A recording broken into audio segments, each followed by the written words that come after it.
दानिश कुरैशी जी, सबसे पहले आप ही से समझना चाहूंगा, आपने सुना कैलाश विजयवर्गीय का बयान, 30 साल बाद हिंदुस्तान की डेमोग्राफी बदल जाएगी और मुस्लिम आबादी में जबरदस्त उछाल आएगा। देखिए, मुझे लगता है कि कैलाश विजयवर्गीय ने जो भारतीय जनता पार्टी की जो मध्य प्रदेश में डेमोग्राफी बना रखी है, आपको याद हो तो किस तरह से एक सरकारी कर्मचारी को बैट लेके मारते हुए उनके परिजन, उनके बेटे और वो खुद भी नजर आते थे। ये तो डेमोग्राफी उन्होंने बना रखी है। ये तो हो गई एक बात, इसलिए उनकी बात पे बहुत ज्यादा तवज्जो करना बेवकूफी वाला बात है। दूसरे नंबर की बात मैं आपको बताऊं कि कैलाश विजयवर्गीय हो या बिहार के इतने बड़े नेता जो है मोदी, सुशील जी, गिरिराज सिंह, ये बता दें, गिरिराज सिंह जी, वो मुझे ये बता दें कि ये 2011 से लेके अब तक तो सेंसस तो आया नहीं, तो ये आंकड़े लेके कहां से आते हैं?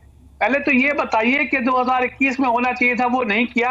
अब तक 24 आधा खत्म होने आया, अब तक आप उस पर कोई बात नहीं कर रहे। उसकी बात करने के बजाय 30 साल बाद क्या होगा उसकी बात करेंगे। मुझे लगता है कि ये राजनीति अब ज्यादा दिन चलने वाली नहीं है। लोगों को डेमोग्राफी समझ में आ रही है कि देश में भारतीय जनता पार्टी की जो राजनीति है उसकी डेमोग्राफी बदलने वाली है। ठीक है प्रोफेसर विनीत सिंह, ये आंकड़े कहां से आ रहे हैं? 2011 के बाद तो जनगणना हुई नहीं, नए आंकड़े कहां से आ गए? प्रत्युष भाई, 2011 के आंकड़े को अगर बेस मान ले और थोड़ा सा एक्स्ट्रापोलेट कर दे तो फिर आपको समझ में आ जाता है कि 14% की बात कहां हो रही है। बिहार में तो कम से कम मुस्लिमों की आबादी हमें तो मालूम है क्योंकि नीतीश कुमार जी ने करवाया था। मुझे ये नहीं मालूम है कि 30 साल के बाद क्या स्थिति होगी, लेकिन जो हाल फिलहाल में जो देखने को मिल रहा है, बिहार हो, बंगाल हो, झारखंड हो, जो भी सीमावर्ती इलाके हैं, सीमांचल इलाके हैं, वहां पे तो स्थिति बद से बदतर होती जा रही है ना। बहुसंख्यक अपने पर्व त्योहार नहीं मना सकते हैं और आए दिन जो घटनाएं अगर घटती भी हैं तो वो एक कॉम्युनल रंग ले लेती है। तो मुझे लगता है कि उस पर विचार करने की जरूरत है और इसी के लिए जो सीएए या एनआरसी की बात हो रही थी, ये लागू करना बहुत जरूरी है।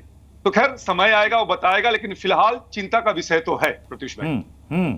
ठीक है विजय शंकर तिवारी जी, कैलाश विजयवर्गीय कह रहे हैं कि सेना के एक रिटायर्ड अधिकारी से उनकी बात हुई और उन्होंने ऐसी ऐसी बात कही है। उनका यह भी कहना है कि घुसपैठिए, और यह बात हेमंता बिस्वा शर्मा कई बार कह चुके हैं। हेमंता बिस्वा शर्मा ने तो यहां तक कह दिया कि घुसपैठियों के कारण झारखंड की डेमोग्राफी बदल रही है। असम के बारे में हेमंता बिस्वा शर्मा ने हाल ही में कहा था कि 40% मुस्लिम आबादी है असम में।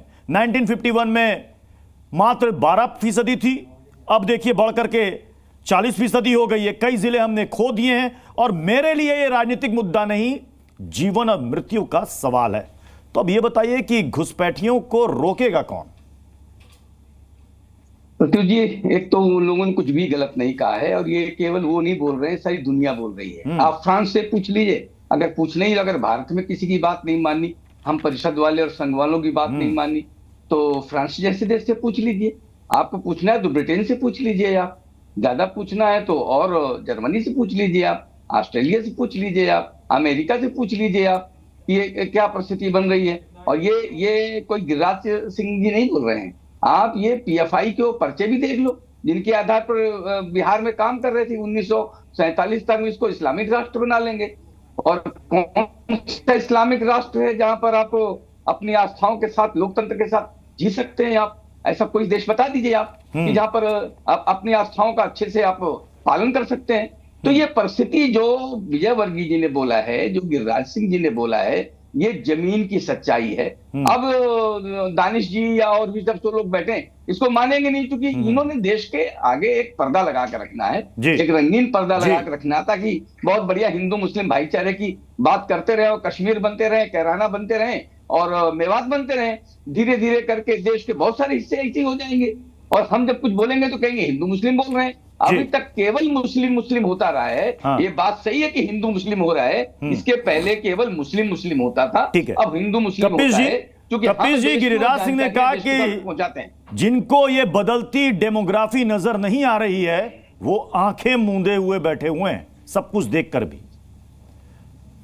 जिनका आपने नाम लिया वो विश्व भ्रमण करने के लिए ही जाने जाते हैं। कभी देश जोड़ने की बात इन्होंने की है?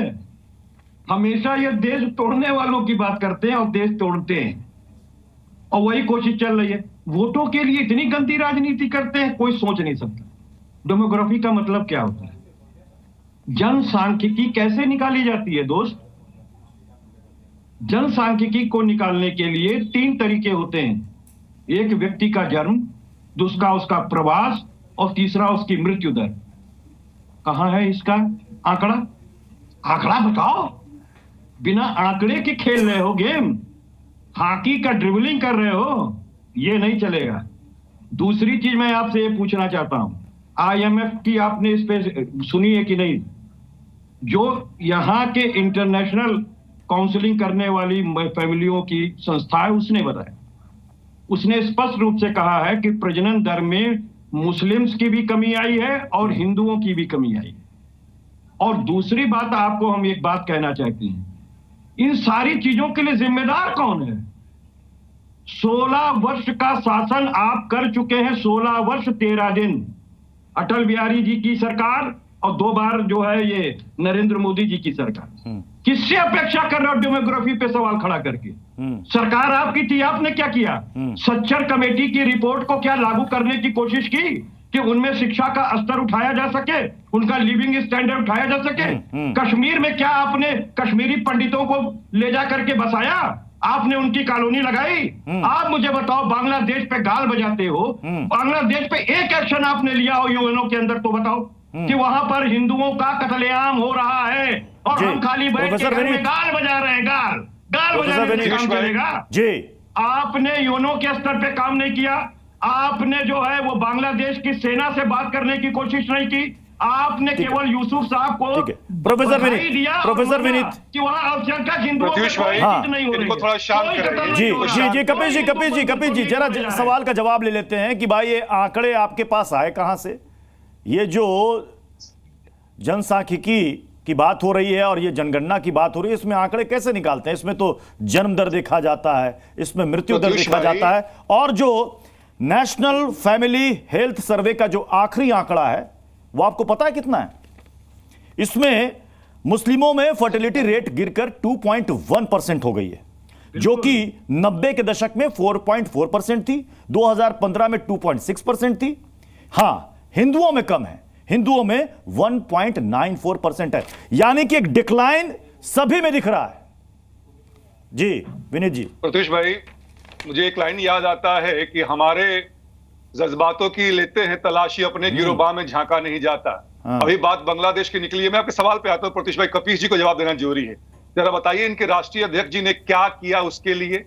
एक ट्वीट लिखा, वो भी घुमा फिरा के इंसान है। शांत रहिए, मेरा समय है, सम्मेलन हो गया, मेरा समय है, मुझे बोलने दीजिए, मुझे बोलने दीजिए। प्रत्युष भाई को शांत कराइए। एक सेकंड कपिल जी आपके समय, एक सेकंड कपिल जी जब आप बोल रहे थे विनीत जी सुन रहे थे। हाँ, अभी आप ही के सवाल पर वो काउंटर कर रहे हैं, सुन लीजिए। हाँ प्रोफेसर विनीत जी। 2011 का सेंसस उठा के देख लिया जाए, उसमें 14+% की बात हो रही है मुस्लिम की जनसंख्या। अब आपको समझ में आ गया है किसकी बात कर रहे हैं? मैंने पहले ही कहा था अपने शुरुआती उद्बोधन में कि बिहार में तो हमने कराया ना, उसके अनुसार से 18-19% आप हैं। और प्रत्युष भाई, सबसे परेशानी ये है जो आपने जो आंकड़े दिए हैं TFR का, टोटल फर्टिलिटी रेट, बिल्कुल सही आंकड़े हैं, लेकिन जब घट रहा है तो स्थिति ये है, आप मान के देखिए कि जब अगर बढ़ जाएगा तो स्थिति और कितनी भयावह होगी। तो मुझे लगता है ये जो CA के विरोध में खड़े हो जाते हैं, ये इनको अपने गिरोबां में झांकना है। और अगर आपको चिंता है इस बारे में तो आप हमारे साथ आइए और ये कहिए कि जो ये घटना घट रही है, जो डेमोग्राफी बदल रहा है, एज, सेक्स, जेंडर, एजुकेशन जो भी है, उसको बदलने नहीं दिया जाए।